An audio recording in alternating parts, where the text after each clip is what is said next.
Kozhikode medical കോളേജിലെ പ്രസവ ശസ്ത്രക്രിയക്കിടെ വയറ്റിൽ കത്രിക കുടുങ്ങിയ ഹർഷീന നീതി തേടി വീണ്ടും സമരത്തിലേക്ക് പോവുകയാണ്.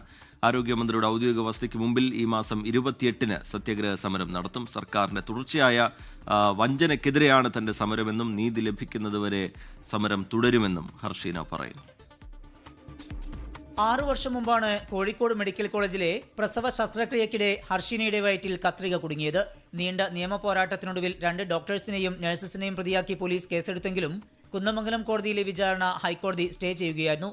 കുറ്റക്കാർക്കെതിരെ കർശന നടപടി വേണമെന്നും അർഹമായ നഷ്ടപരിഹാരം ലഭ്യമാക്കണമെന്നും ആവശ്യപ്പെട്ടാണ് ഒരു ഇടവേളയ്ക്കു ശേഷം ഹർഷീന വീണ്ടും സമരമുഖത്തെത്തുന്നത്. കത്രിക എന്തായാലും ഞാൻ വിഴുങ്ങിയതല്ല എന്ന് ഉറപ്പാണ്.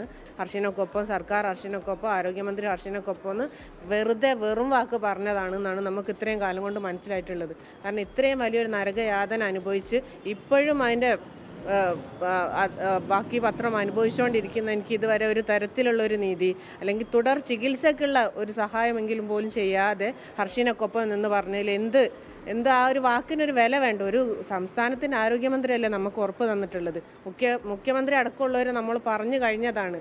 നീതി ലഭിക്കുന്നതുവരെ പോരാട്ടം തുടരാനാണ് ഹർഷീന സമരസമിതിയുടെയും തീരുമാനം. ഹർഷീന ഇന്ന് ഇവിടെ നിൽക്കുന്നത് വളരെ അവശയായിക്കൊണ്ടാണ്. എത്രയോ തവണ സർക്കാരിൻ്റെ മുൻപാകെ അവരുടെ ഒരു ദുരനുഭവം അവർ കണ്ണീരൊഴുക്കിക്കൊണ്ട് പറഞ്ഞിട്ടും കേൾക്കാത്തൊരു സർക്കാരാണ് ഈ സർക്കാർ. കഴിഞ്ഞ ഒക്ടോബർ മാസം ഞങ്ങൾ സെക്രട്ടേറിയറ്റിൻ്റെ മുന്നിൽ സമരം നടത്തി. ജനുവരി മാസം 28-ാം തീയതി ബുധനാഴ്ച മന്ത്രിവസതിക്ക് മുൻപാകെ സത്യാഗ്രഹം നടത്തുവാനുള്ള തീരുമാനമാണ് ഞങ്ങൾ എടുത്തിട്ടുള്ളത്. ഹർഷീന മന്ത്രിയുടെ വസതിക്ക് മുൻപിൽ സമരം നടത്തും. നഷ്ടപരിഹാര കേസ് ഈ മാസം 12-ന് കോഴിക്കോട് ജില്ലാ കോടതി പരിഗണിക്കും. 24 കോഴിക്കോട്. ലോകത്തെവിടെയായാലും ഏത് സമയത്തും 24 വാർത്തകളും ഓഗ്മെന്റഡ് റിയാലിറ്റി പാക്കേജുകളും എക്സ്പ്ലെയിനറുകളും വിശദമായി കാണാൻ ഞങ്ങളുടെ യൂട്യൂബ് ചാനൽ നിങ്ങൾക്ക് സബ്സ്ക്രൈബ് ചെയ്യാം.